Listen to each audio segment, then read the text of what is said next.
And welcome to another episode of the Spoiler Room. It's a table for two tonight where I and the lovely Mr. Andrew Shearer is here with me tonight to kick off February's series of podcasts here in the Spoiler Room. And tonight we're going to be talking about a cowboy film, a Western from 1993, and it is called Posse. And with me, as I mentioned, is Mr. Gonzorific himself, the lovely Andrew Shearer. How are you doing tonight, sir? Man, I wish I could do a good Tone Loc voice. This guy's got the best voice of. I don't understand why he isn't in every movie. You know, Right? but I was gonna sound like a motherfucking plan to me. It's no good. It's no good. I hope you're not listening. You can't quite get that raspiness of No, his nobody voice. can. No Shit. one. And it's natural too. It's like some people think, when he was big in that, and in his music, oh, that's, he's playing it up. No, that's just his natural voice. It's God, like that. how do you get that voice? You just get a bottle of whiskey, a pack of cigarettes, roll the windows up, and just do it for like a year. Right? I don't know. I'm not sure either, but his voice is definitely included in tonight's film Posse from 1993. And Andrew, did you want to give the summary for Posse? Well, I could tell you what Posse is about to me. Posse stars Mario Van Peebles as Jesse Lee, whose daddy was murdered by the Klan. So he comes back into town rolling with a whole bunch of outlaws, and he comes to just shoot up all the dirty white people. It's pretty good summary. I like that one a lot better. I mean, it's more complicated than that, but A that's what little Posse bit. is to me. You know, Sure. you just had a Well, bad day and you just be like, man, let's just watch Jesse Lee shoot him up. and shoot him up he does with his group of mostly black infantrymen. They returned from the Spanish-American War with a cache of gold, and they traveled to the west as they search for the men who killed his father, Jesse Lee's father. Yes. Um, yeah, man. What'd you think when you first saw this film? A full, pretty much a black actor-led Western. Well, I'll tell you this. I saw it in my hometown of Doraville, Georgia, in 93 at the Mhm. Northeast Plaza Cinema 12. The audience was insane for this movie. The crowds there were just really loved movies, and all we got was action, horror, and comedy. That's all we got. I didn't see an art film or a drama for really until I got my first video store job. So like movies like Posse just were, and plus Mario Van Peebles' previous movie, New Jack City. Whoa! They like heavily advertised Posse as like from the director of New Jack City. So Mhm. everybody was going in like, we're about to see the Western, the cowboy New Jack City. That was what we were expecting. Um, you want to know what I thought about the movie when I left? Yeah. I was pumped for it.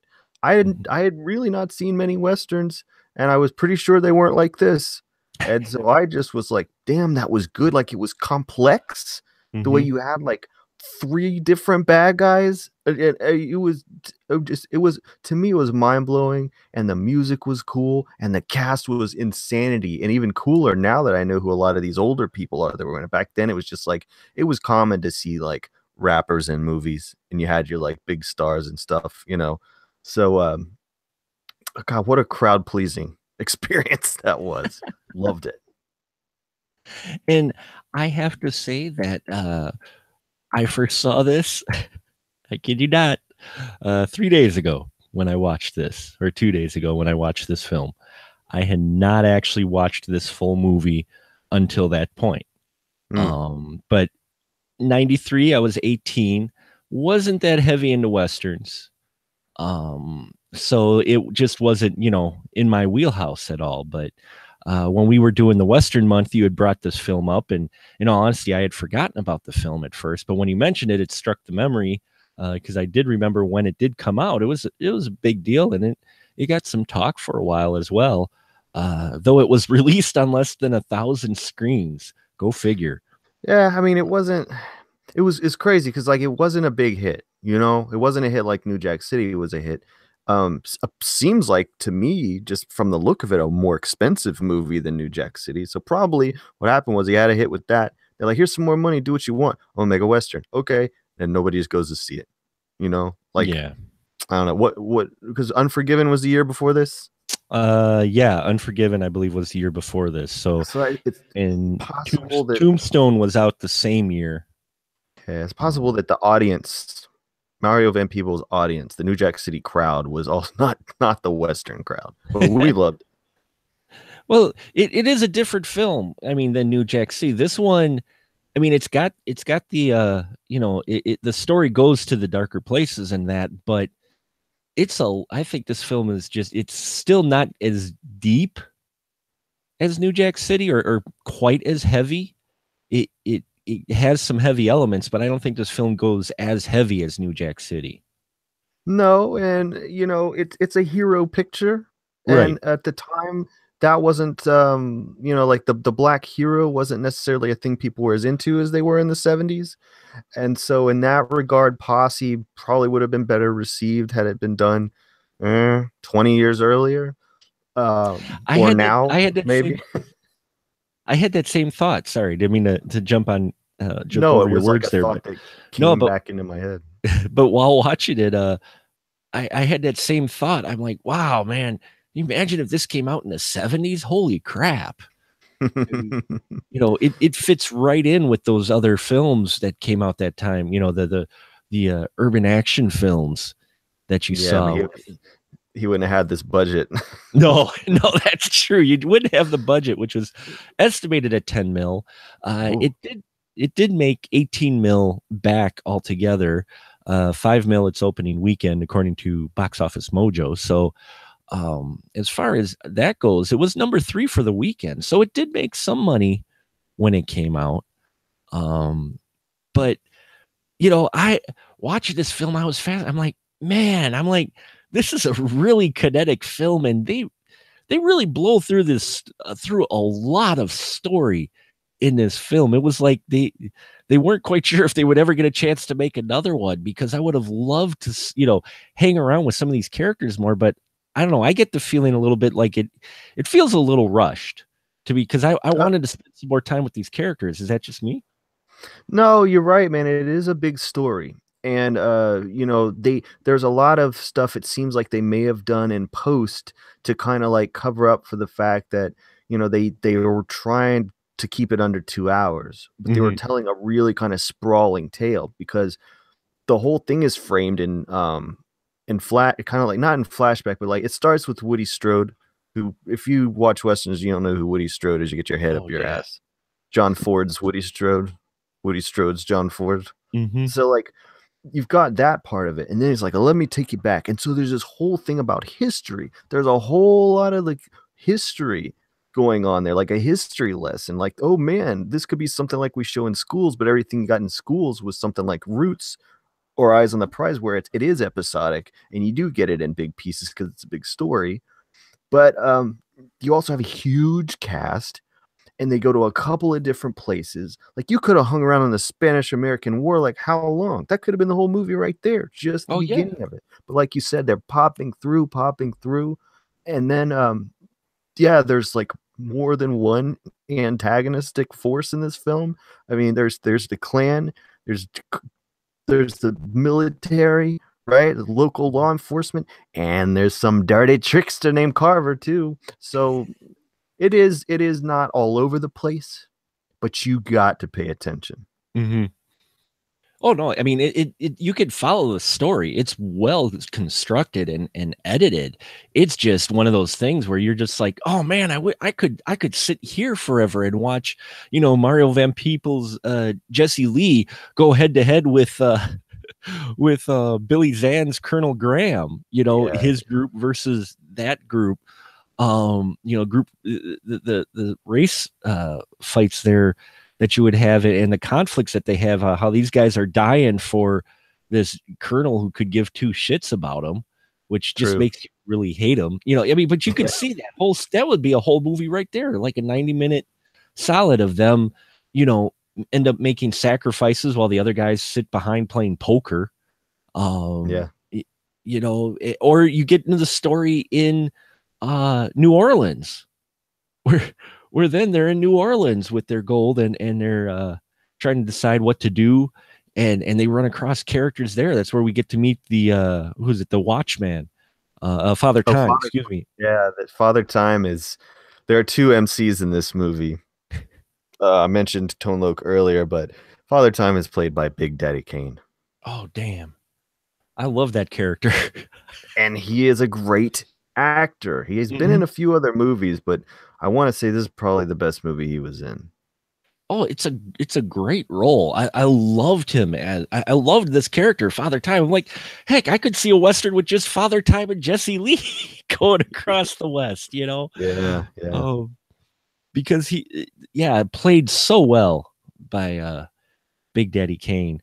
Yeah, and then yeah, like you said, then we've got the Freeman town, which was a dream to be created by Jesse Lee's dad, which is Mhm. a town full of folks who were on looking for a place for their land Yes. and not getting any opportunity anywhere else, and giving them an opportunity to get land and start their own homesteads and have a community that can support one another. And like you said, there's another villain. You get like three villains at least in this Hmm. film. But the one villain played by Blair Underwood, Carver, you're not quite, you did. I didn't expect that while watching this, because I'm like, okay, we've got Billy Zann's Colonel on the, chasing Jesse Lee and his posse across the West, trying to get their gold back. They get to Freeman town, and you've got the rivals town that's just down the road, the White Town, with Hmm. the KKK, like you said, and the KKK sheriff. And then all of a sudden you're like, oh wait, and then this dude just stabbing people in the back. God, he was the dirtiest man because him and Jesse were friends. Yeah. And then Jesse got, he got sentenced to be in the army, so he's gone for a while, comes back, and he's dude is just turned into like a ridiculous capitalist. But Jesse Lee is like, there's no way they're gonna let you have this, Yeah. man. You are not getting this. No, none of you guys are getting what these white people are promising you guys. Don't be stupid. And even the Indians, like, I told you about white people. Nobody listen to me. Y'all listen. And then what happens? Yeah, things go to shit, but Yes, they do. the it moves through everything. I like the Spanish American War part. I really liked because it Billy Zahn in general. He plays the best villains. Yes. He he can play the best assholes. I loved him in was it Tales from the Crypt, a Oh yeah, Demon Demon Knight. Knight. Yes. Oh man. Well, interestingly, Billy Zane at a certain point just always was bald headed. But this is '93, and he still had some hair on his head. Hmm. But he's played the a-hole colonel to a T. I mean, you can tell he just goes all in with this southern asshole He was. character. Yeah. Well, most people probably know him as the bad guy in Titanic. Yeah. And so it's like, he could play a piece of garbage, and there's a great part like you think he's dead and he comes back and he's on fire still being an asshole. I mean, that is an asshole. When you're on fire and you're still an asshole. Whew, Well, they got that whole thing where he loses his eye. that was great. Jesse shoots him in the eye. It goes right. Oh man, he was mad. He's like, I want my gold and somebody's eye. Right? Mm. Jesse Lee, played by Mario Van Peebles, is a great badass character, Mr. Cool. He's kind of similar to your man with no name, though he looks better with his shirt off. Uh, Yes. he's ripped in this. And lit very well. And They just he just he's a director. He's gonna look the best. oh yeah, the cinematography and camera angles they have, especially for his character, it's just like, oh, he's the hero. He's the main badass. Yep. It's You like know, he gets the best costume, he gets the best everything. But you get that with every hero film, and he's the best shot as well. mhm. Uh, a character that surprised me in here was the inclusion of Stephen Baldwin's character, Jimmy J. Mhm. Oh, I liked his character quite a bit because it, the way they work him into the story, it didn't feel like it was a standout character, like it blatantly put in, it felt natural, at least to me. How'd you feel about Jimmy J included in the posse? Well, see, when I was a little kid, little Jay, When I was a kid and saw it, I was like, one of the Baldwins, like Alec Baldwin, Stephen Baldwin, William Baldwin. These guys were in like a lot of movies. So you're like Baldwin, right? Right. Yeah. But watching Posse now, I'm like, Billy Zane's an asshole in the movie. Stephen Baldwin, he will never in his life be around this many black people. Stephen Baldwin is you remember James Woods? We were Yeah. talking about being a piece of shit. Stephen Baldwin, also a big piece of shit in real life. Mm-hmm. Big piece of shit. Threatened to move to Canada if Obama became president. That is not what Little J would have done. Little No. J has a great speech in the movie, and who knows how hard it was. He probably Stephen Baldwin asked for more money just to say something like this. But he was just like, most people are basically, I'm paraphrasing. He's like, most people are racist because they're afraid of things that they don't understand. He's like, but I'm not afraid of anything. It was a really cool Yeah. line that he says to Time in that one campfire scene. Mm-hmm. And I was thinking, like, God, Stephen Baldwin, I bet that burned for you to say something that progressive. It burned. He may have, no, he didn't develop. He took the role because he Became like a born again Christian at some point after this movie, I think is what happened, right. because he stopped getting the roles because he turned into a real big piece of shit in real life and nobody likes you anymore. And so, see you later. Yeah. I think this was before he developed a different way of thinking. Yeah, if he was in Biodome around this time. Right. Biodome. Yeah. Pauly Shore. Yeah, Biodome. This film was a lot better than Biodome by a lot. Yeah. So no, in short, since this is a spoiler room, I can say, Angel, who's Tone Loc's character, is killed earlier in the film than I want him to be killed, and I know because of the whole relationship with Father Time and Little J that running their little gambling scheme together, that they had to keep Little J alive instead. But I was like, oh man, couldn't they have killed Little J early instead? Because Angel is so cool and so funny, and he gets all the best jokes on these guys. So didn't you love Tone Loc's character? Wasn't he hilarious? He was, for the time he got on screen. I was surprised, considering especially where he was, in popularity in that when this came out. I would thought for sure he would have got more screen time, but the time he does get the best lines. And the comic relief, which moments. you kill him, you kill the comic relief. That was, but yeah. Oh God, what was my favorite? There's so many really funny lines that he has. There was one part where Time tells him his breath smells. Oh yeah. Like, well, if you tell your wife to douche, I won't have that problem no more. Right.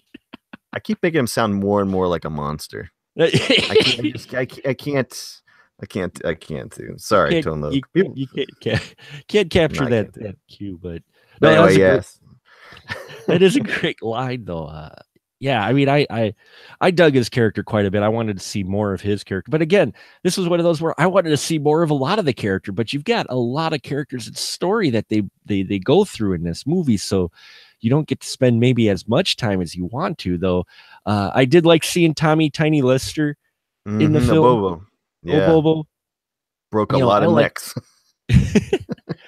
I like him in anything. I think he's actually a really good actor. He's usually playing supporting roles. Often a bad guy too, although it was the president in Fifth Element, of course. But you're right. They gave him like romance in this movie. They made him a musician. And, it was actually like I don't know, not quite Gentle Giant, because like I said, he breaking motherfucker's necks. But yeah. There are things about his role in this movie that are different from the ones he normally plays. Probably in his obituary, it'll say Debo from the Friday movies. Will not say No Holds Barred. Oh, No Holds Barred, yeah. As Zeus, to which he showed up in the ring for a while too. I remember I didn't know that. Yeah, when they were promoting the movie, if I remember correctly, he did actually do a match or two. I may be off on that. My wrestling knowledge from them days. I used to watch him quite a bit, but that's when I first recognized him was from that, and then I saw how many other movies he had been in that, and I like him quite a bit as an actor. And in this one, yeah, he gets a bit of a different role. They flesh his character out more. And then you've got the other character too, Weezy, Weezy, yeah. Oh god, I don't remember the guy's name. I haven't really seen him in much. I think Charles he's like, Lane, yeah, I I think. think he's like a filmmaker. Like I think he made a Mhm. couple of movies. I think he directed a couple of movies, but nothing in a really long time. No, he hasn't made anything in a real long time, but he was in this. He also did a film called True Identity. God, True Identity. He made that. Yeah, he was the That director of True Identity. okay. 1 second. True Identity Go is a ahead. movie about a black guy that to hide from the mob becomes a white person. Yeah. This is way before like white chicks. Oh man, True Identity. I need to watch True Identity. Holy crap, I haven't thought Yeah. about that movie in a minute. Lenny Henry was in that one.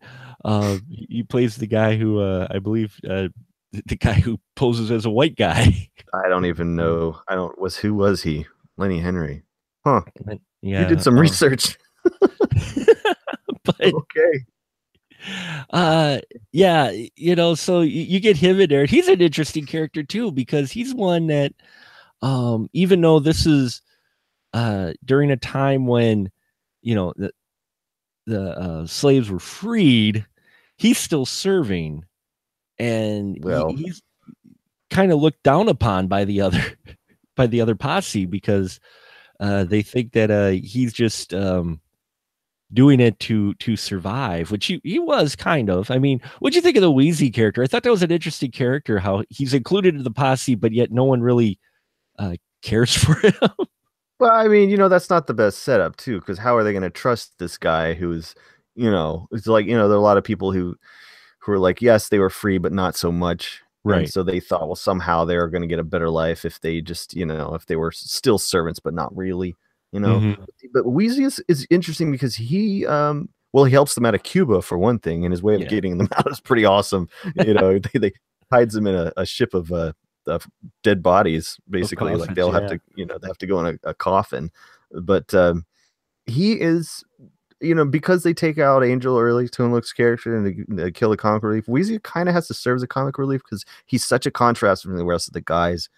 He's a really fast talker. He does most of the talking in the movie. You guys, a bunch of outlaws in there, and as much as little Jay likes to kind of kid around and stuff, yeah, Weezy does most of the time. But he's also kind of the brains, kind of like the voice of reason, because he keeps their heads cool and stuff like that, and has a lot figured out. So they owe a lot more to Weezy than is kind of obvious. I don't think they would have gotten very far without him. No, they wouldn't, because he's the one that helped exchange the money. Hmm. Because he, like you said, he wasn't as stand out as the rest of the characters in the posse, so he didn't look like an outlaw. Whereas the other characters, the way I mean, they come riding into town on horses, and people are just like, oh, there's a group of outlaws. Yeah, but he also he encourages the group to stay together. He's the first one to actually use the word posse, if I remember correctly, because they are wanting to kind of all split up when they get to New Orleans. He's like, no, no, no, all for one and one for all. Yeah. So they grow to see him as one of their own pretty quickly, to the point that I think little Jay dies like defending Mhm. him from the Yeah, Klan. yeah, he does, because the clan comes into the bar in Freemantown, where they because the sheriff's looking for Jesse, Hmm. because the sheriff was one of the guys who killed Jesse's dad, or helped contribute to the death of Jesse's dad, and so he's coming in because he's afraid, because Jesse's on this rampage of Hmm. revenge. Yep. And yeah, they're beating the crap out of Weezy, and so Little J brings all the attention to him. He stabs a guy in a leg and starts making a run for it, and so they all go after him and just beat the shit out of him. Yes, they do. And in real life, Stephen Baldwin, what would he have Yeah, done instead? He would have been in the Klan. That's what he would have been. he would have been the role of the sheriff, is what he would have been. Or he Uh, just would have thrown, he'd be like, do what you want with Wheezy, but leave me alone. right. He would have switched Mm-hmm. switched So sides. so yeah, that was an interesting angle they took with that, with his character. But yeah, Weezy is a character who's fun. I enjoyed his character quite a bit, and he even gets a chance to shine in the big climax of the film, where you get the big battle between all the God, villains. what an awesome scene, man. Oh, the ending is amazing. Amazing. The whole shootout, I loved how this played out. it was like, how are they going to do this with three villains and just Jesse Lee, who, yeah, Mario Van Peebles, you could tell he was the director and he was the hero of the film because every frame and stuff he's in is just badass. It's badass. Even when he's shooting, he's in like a door frame, and he's kind of like got his one shoulder caught. You know, he's oh man, he's winning. He knows this is going to be his western. I mean, no question about it. But you want that on screen. Oh You yeah, know, I mean, it looks great on screen. yeah, yeah. And at the time, you know, like the other movies that were big for that audience at the time, you didn't see a hero like this. So, you know, he was going to go classic with it, go all for it, you know. Yeah, well, yeah, well, he definitely had the kind of man with no name vibe as far as attitude. You know, the Mhm. old Clint Eastwood. I'm just gonna stand out in the open and start shooting fuckers. Yes. Oh God, so good. You know, just and how about that Gatling gun, man, when they bust that out? Just like in Oh, Wild Bunch.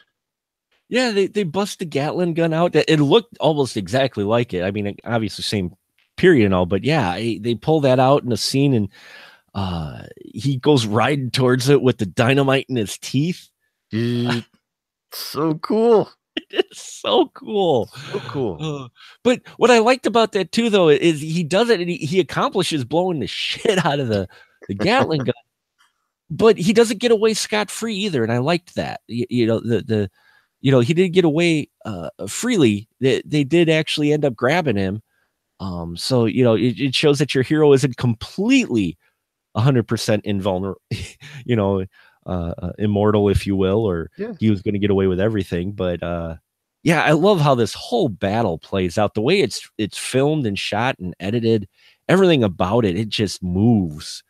And we even get a image of Pam Grier in here, though. I would have liked to see more Pam Grier. A lot more, always, in every Oh, way that implies. Yeah, I mean, Pam Grier, yeah, she's, you know, there's this saloon this guy owns, and, you know, there's a lot of women there, really extremely fine women. And of course, Pam Grier is there. You know, but Pam Grier is shown shooting some people. She oh does yeah. get that, but it's very quick shots. It's just jam packed with cool people. I mean, black exploitation royalty. You got Isaac Hayes is in this Hmm. too. Yeah, Really cool. And he's one of the townsfolk. He gets a shotgun. He gets to blow away some people. he So does. And Bob Miner is in this too. And Bob Miner is a stunt guy on it as well. But God, Bob Miner was in everything. You guys look up his credits. He's in everything. Bunch of Jack Hill stuff. Bob Miner's a man. I think he might still be alive. I don't know. Nipsey Russell's in it. A couple of my favorite dudes. Paul Bartel, my man. Great New World Pictures director Paul Bartel. I could do this whole podcast about Paul Bartel. I just oh, talked about him because I did Amazon Women on the Moon. Just talked about him. And sure. then, oh God, who are those two reporters they show at the end? They're the Hudlin brothers. Reginald Hudlin directed House Party, and his brother is a producer. Mm-hmm. Oh, So that's who those two guys were at the yeah, end. I was wondering who the brothers. Yes, they were. because they looked familiar, but I was like, oh, who are those? I should know those those two performers. I'm like, You know, it's one of those instances where you know Van Peebles is putting just so everything. I mean, this movie was ambitious in pretty much every way. So starting and his dad, whoops, Papa Joe. Papa Joe is the great Melvin Van Peebles. We cannot forget about Papa Joe. What do you think about Papa Joe? I loved Papa Joe. You can tell. No, You get that scene. You get that scene where Jesse Lee's walking up to the old house where the woman that he's always carried a torch for. She's at, Vera. and Papa Joe's just sitting there between two. He's like, you don't see him right away, and all of a sudden he just comes out with a rifle, and then he and Jesse Lee are having a shoot off of shooting. The target practice and its little Klansmen that Papa Joe has made, and tell him how Papa Joe's shooting strategy is. Jesse Lee makes a line about how it's a bit hard to hit the targets, and he goes, "Was it that he shoots them in the legs? No, in the nuts. Oh, the nuts. That's what it was. Yeah, well, that's why I shoot him in like the nuts." Melvin Van Peebles. God, I mean, Marvin Van Peebles eventually made a movie where he played his own dad. It's about the making of Sweet Sweetback's Badass Song, which is an extremely important film. Basically started the whole black film explosion in the 70s. There's also a documentary about Melvin called How to Eat Your Watermelon and a Polite Company or White Company and Get Away with It. I can't remember what it is. It's just the man is fascinating. Like most of it's in French. He's just you don't want to open that up, but still, he's in this movie as the father of his love interest. And I don't know what the woman's name was. There's not a whole lot of, in the way of female roles in this movie. It is a Western, there's a lot of dudes, but I know she was in Low Down Dirty Shame, but I don't know her name. I feel terrible. I don't come to these things prepared. I should have, but I didn't. There was his girl. What was her name? Her name was Vera. But I don't know what the actor's name is. It was what? I don't know what the actor's name is, but she was in Low Down Dirty Shame with the Keanu Ivory Wayans. Well, her character name though, was that Vera? Vera, yeah. Yeah, Vesta Williams is the performer, and she was in oh no, it's not Vera, it's Lana. No, that's not Vera. No, because she wasn't in much.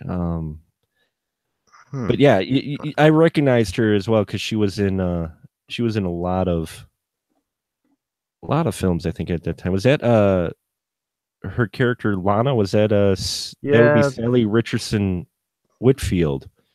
Okay. Well, why was I thinking Vera? Is there a Vera even in the movie? There is a Vera in the movie. Is she the one in the bar that goes to bed with she's with the Zeus? Singer? Yeah, she's the bluesy jazz singer, which I love as well. In a saloon, you go in a saloon and here she's singing like some serious, fantastic soul music. Right, but the movie, I meant to ask you about the music. What do you think about the music? It's because it's not like, I mean, it's got a good score, like a Western type score, but it's also like hip hop.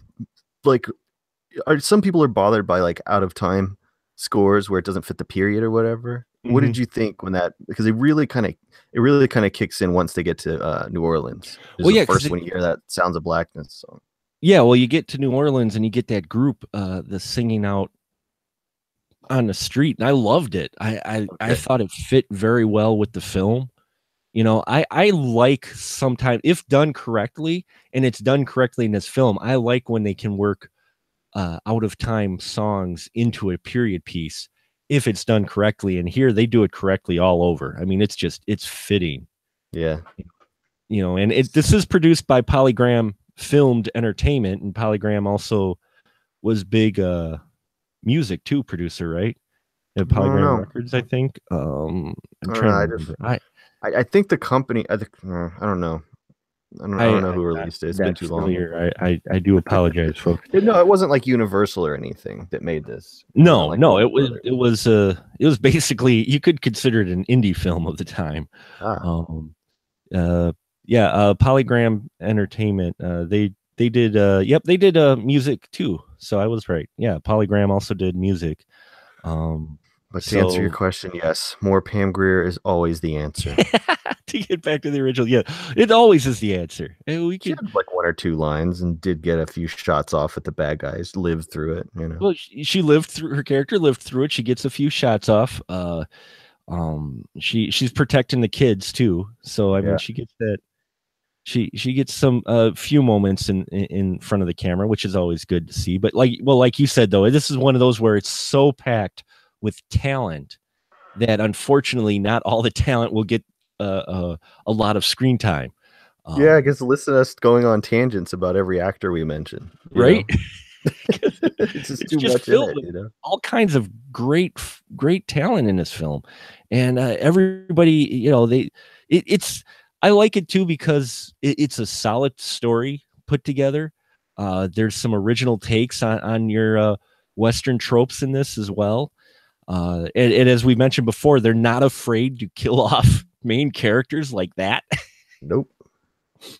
I mean, that final ending, in the town, you think maybe it's going to take that kind of earlier approach where, most of the people we were introduced to, the townsfolk, they get away. But man, a lot of the town gets destroyed.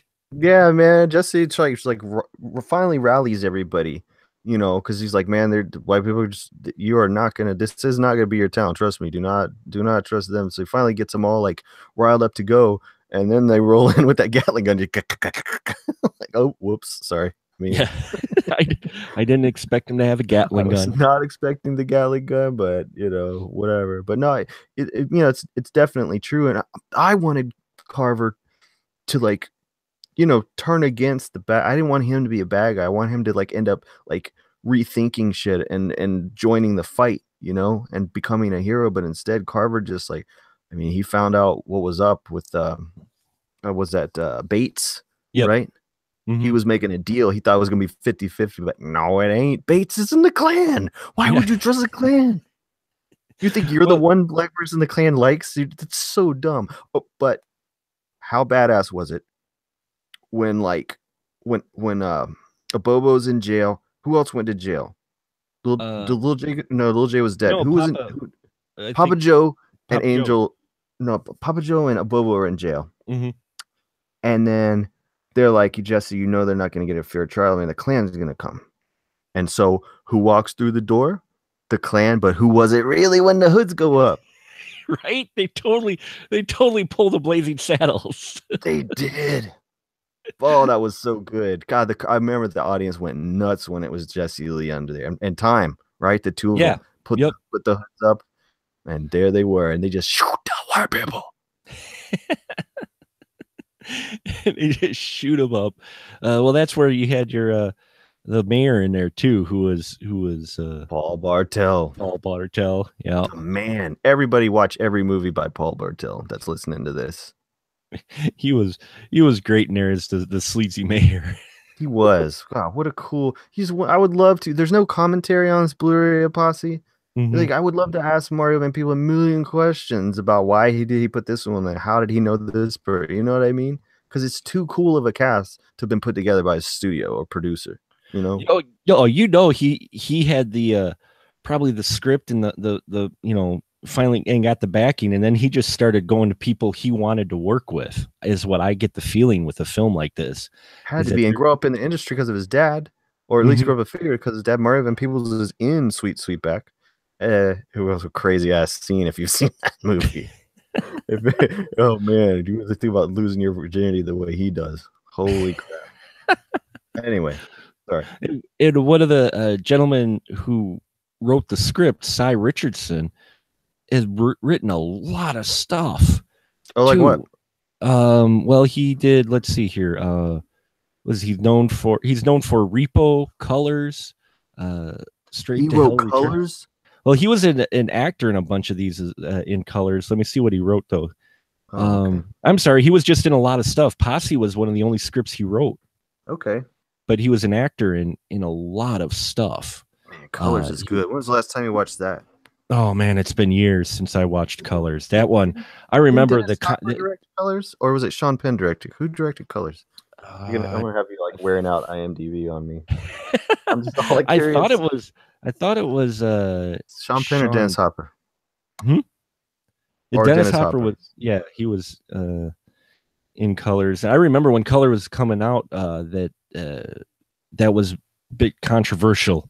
But man, how about that song? I am a nightmare walking, psychopath talking. Oh, I love that song. The song was awesome. It was.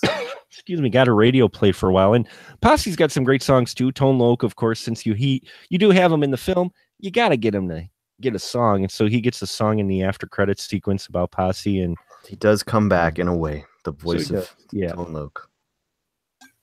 And of course, as you might figure, folks, though, like any Western, while the heroes win, there are many losses. But overall, I dug this film a lot. I'm kicking myself for not watching it sooner.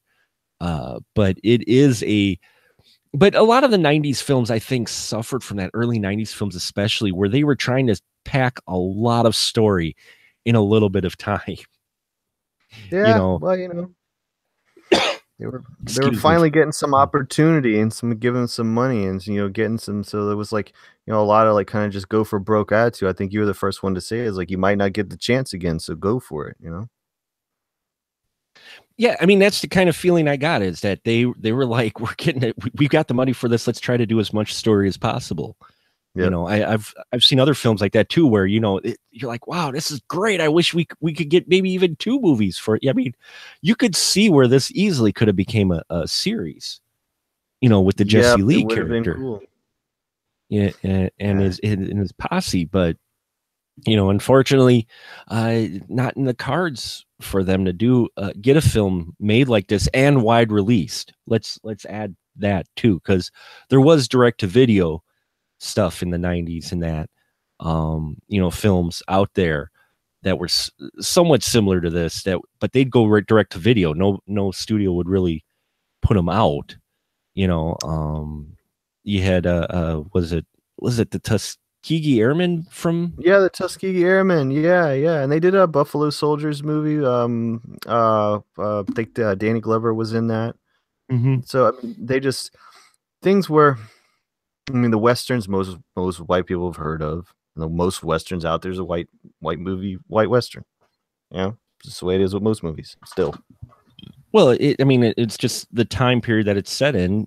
A lot of people didn't think of it, but like you said, this film opens going, yeah, you know what? History tends to forget, but there were of, a lot of African American gunslingers out there and cowboys, but history doesn't talk about that side of it. And that's why it's great that they had a film like this that, tried to bring some focus to that part of history. you And got to there, man. How many when you're in school and it's Black History Month, there's always one dumbass motherfucker that goes, "Well, why isn't there no White History Month?" You want to know why isn't no White History Month? Because if they taught white history to school and told the white, like the real white history, and white people would kill themselves. Poor kids would kill themselves. So you learn about all the shitty shit white people did in history. It's like, be glad they don't have that. We want to teach you the cool stuff. We want to teach you the stuff you don't know about, not the. Oh man, yeah, no, you don't want all white history. You got no, enough. You guys got the revised version. You guys got the highlights. yeah, definitely get the kids hating themselves. That's for sure. Oh God, you You don't know, want to know, man. Because I mean, I mean, what? Most of the white people in Posse, what are they? Right? there's not many, but when you do get them in here, they're either bad guys. Oh well, except for Little J, or Who's a bad guy in real life? So it almost cancels itself out. it does almost cancel itself out, but you do get some white hookers in here. So You uh, do. you Yep. do. So New Orleans. That's right. Oh, what Uh, she say? She says the only color we care about in here is green. Green, yeah. That was a great line too. Nice, yeah. She, she's like, yeah, only color we care about in here is green. So, and I that's what I thought too is there's some films that will just be very not subtle at all with whatever type of message they come out with, which tends to make people uncomfortable in their films. In films where there's a message, just any film that's got a message, sometimes you can see it where they're just hitting you over the head with the hammer. And here they worked in still a lot of the issues of, today and of the time both. But I didn't feel like it was like insert, insert reference here type of thing. It worked within the story. What'd you think about that? When they were trying to get a message or a point across, did you feel like they were really slapping you in the face, or do you think that it felt like it was natural as part of the story? No, it was a fantastic story and very well played. For the most part, quite popcorny. Mhm. Very, very much in keeping with the classic Western framework and style. And a lot of movies around that time, yeah, they did get preachy, and a lot of movies now get really, really messagey and preachy too. So I think he had his eye on actual like filmmaking as opposed to like trying to say say something like really, really explicitly. Like the story is there from the beginning. You get like, here's some history you weren't taught, Mhm. and so then it goes into it from there, and everybody's like, oh, cool, this is great. I had no idea. And other people are like, that's right. There was cowboys too, just like So uh, there was no need for that. Mhm. He's telling an adventure story. He's got too much to do. The Yeah. posse had too much to do to spend its time like reiterating its messages. I mean, if you see the Klan setting up preacher, a church on fire, and then like crucifying this poor guy on it. You don't need, all you got to do is show that. That's Yeah. all you need to know. And the interesting thing that they do though, for you, every time Jesse kills somebody, when he comes back to Freemanville, every time he kills one of these white people, they show a little flashback of what a piece of shit that white person did. You know, Mm-hmm. he shows that they were there and they were part of what happened to his dad. When he shoots the blacksmith guy, when Yeah. he shoots him, it shows a flash of the blacksmith being a piece of shit. And then in the jail, right, with the jailer guy, when he shoots him, it shows him same thing. And with Bates, the same thing. I mean, like, he's not just like, mowing people down Django style. Yeah. He's really, which, no disrespect because that was badass, but still, this is all like really purposeful without having to be like too heavy-handed. Yeah. And that's what I enjoyed about it, because I mean, don't get me wrong, I don't mind at all, films that might be heavy-handed, but when I watch a film like that, I go, oh, you're gonna lose a good chunk of audience because it's so heavy-handed, just like any film, though, not any film that's got a message that gets a bit preachy like that. I mean, even films like I hope you don't mind me bringing it up, but you get films like God's Not Dead, where you look at it going, I get what you're trying to say here, but you're doing it with a sledgehammer and you're not going to get through to the people you're trying to get through to. When you get too in your face with whatever message you have, Yeah. it tends to turn people away and they just turn off because they don't want to have that hanging right in front of them, and so you end up losing, trying to win possibly the audience over, lose the point to the people who really could use the point. Yeah, and what's cool is that, it's not like Mario Van Peebles is not the son of an activist and a revolutionary, because Yeah. he totally is. And so he is not going to make an empty movie. Mm-mm. But you will see it in the film if you are paying attention. You will see it in stuff like that. I mean, Papa Joe yells out, "No justice, no peace." That's not just some line. That really has a lot of meaning to it. And the whole thing about having another black person, like, one betray their Mm-hmm. their cause and their people the way that Carver does. I mean, that is not, you know what I mean? That's not just like any character could have done that or been that. And like I said, like, I would have liked to have seen Carver change his mind or whatever, but Right. by not changing his mind and by being an opportunist and all that, there are things that, if you wanted to write your paper on this movie, you could. Yeah. Exactly. And that's what I love. I love films that do that and handle that well. And Posse definitely does that. And this is a fun movie. I had a Yeah. blast with Yeah. this film. It's rad. I'm so glad you brought it up, Andrew, because yeah, I was like, this is just a film that was not in my wheelhouse at the time, and it kind of faded out of my memory. And then when you brought it up, I'm like, oh yeah, I remember that film coming out, and I love Mario Van Peebles, so I sit down and watch it, and yeah, it's fun. It's fun. It's a straight, it's a Western first for sure, and yeah, it gives you insight of the history, and this cast makes it worth it a watch alone. So Yeah, well, I mean, as a fan of movies and as a film critic and all this other stuff, you're like constantly like looking at new things, But when we mhm. go back to old things or trying to group things together, or talking about westerns or talking about action movies or talking about horror movies, and we're looking at like the history of the genre, there are places you can look and things you will find, And that was why I saw the list of all the westerns you guys were covering, and I was like, what about Posse? It's not that I thought you guys were purposely leaving Posse out, but I could have said, what about Johnny Guitar also? I'm not a Mhm. Western fan. The ones I am a fan of are the ones that are a little unusual because I'm an unusual motherfucker and I like unusual movies. So that was why I thought, well, if Posse is not being talked about, let's check it out and see if it's still any good. And I know that you like Westerns now, right? I do. I've really fallen more into westerns over the years. After I got out of college and that, and now finding out my my oldest, I didn't get a chance to sit down and watch this with him because it was near his bedtime for school. But I may watch it again with him because he's. I learned he's got a love for westerns. So Yeah, I was gonna ask you, man, because you guys watched both Magnificent Sevens together. I remember that was such a cool thing for you to do, by the way. And I liked that. Then he watched. Did he watch Seven Samurai? yeah, he sat through all 3 hours of the Seven Samurai. In fact, we did Seven Samurai, ate supper, and then watched Magnificent Seven. That's amazing. So, like, well, okay, well, Mario Van Peebles not listening. I mean, how does his as a Western, how does Posse stack up? Uh, you know, I where it would stack up is I'm not sure. It's not quite on spaghetti Western level, but close.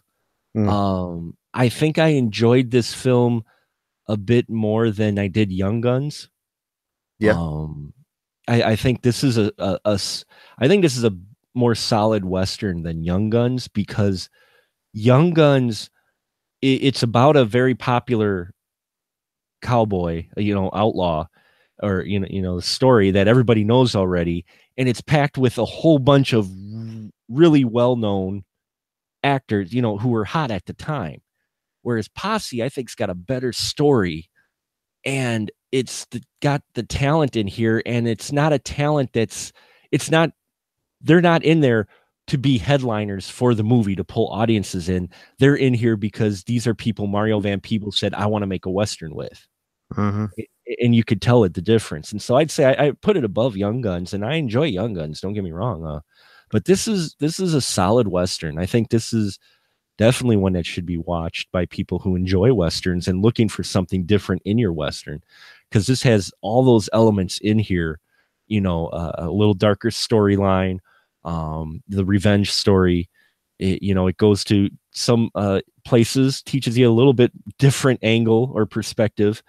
And yeah, I think it's up there as one of those Westerns, similar to, like, I enjoyed Silverado, which came out in the same a decade, because the Westerns were soon on their rise, so to speak. And the only reason I wouldn't equate it maybe with Unforgiven, because Unforgiven is a different story. It's a different movie altogether Sure. versus Posse, because Posse's an action Western. Oh yeah, Unforgiven's a drama yeah. Western, and different things there. But yeah, overall, I'd say Posse's one of the better modern Westerns out there.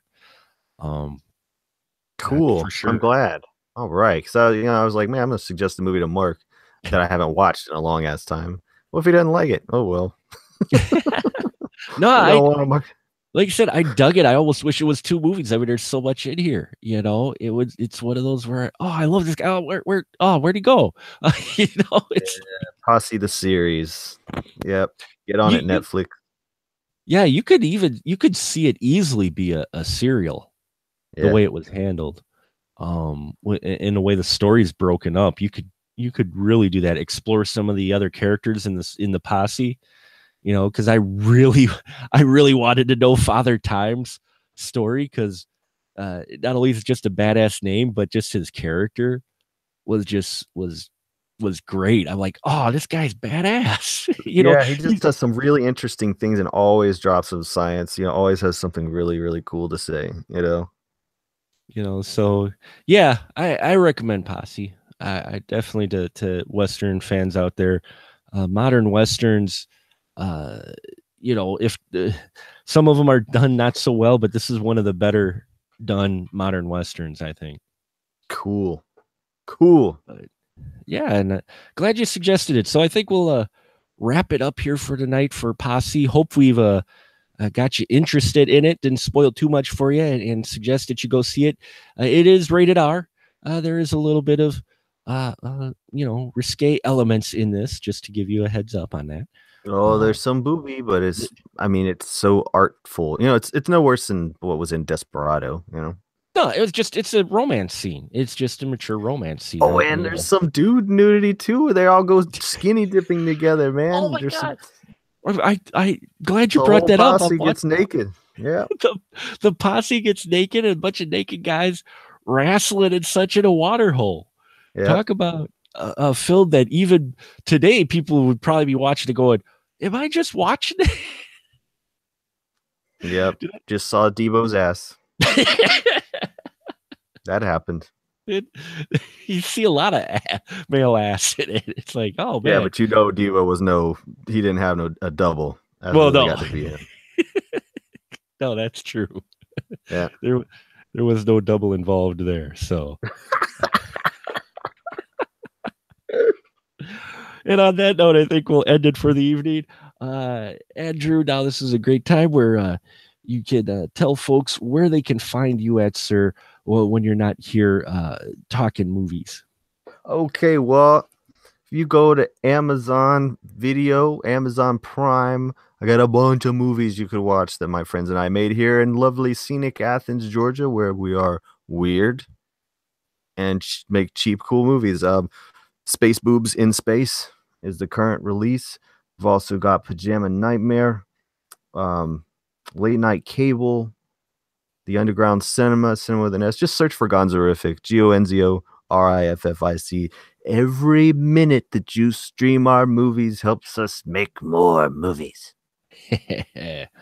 So help support indie cinema, folks. I don't care if you even watch it. Just let it play all day in your house. Just let it play. just let it play in the background. And every so often you'll look up and you'll see boobs. So there you go. There's a little bit of cleavage there. It's as advertised. Just a little bit. Well, I thank you, Andrew, for bringing up this film, and I'm glad we could get together to discuss this film tonight. I know you're a busy man, so I appreciate your time. And hey, you're a busy man too, movie man. I am. Real life kind of intervened for a while, but we'll be getting back on track for sure. And but I thank you, and I hope audience you got interested in this and check out Posse. It's on rental on the Amazon for only a few bucks. Worth your time, especially if you're looking for a different modern Western. And I think this is where we're going to ride off into the sunset tonight, partner. That's right, you rustlers. And remember, if you like Westerns and you don't like Posse, you're a racist.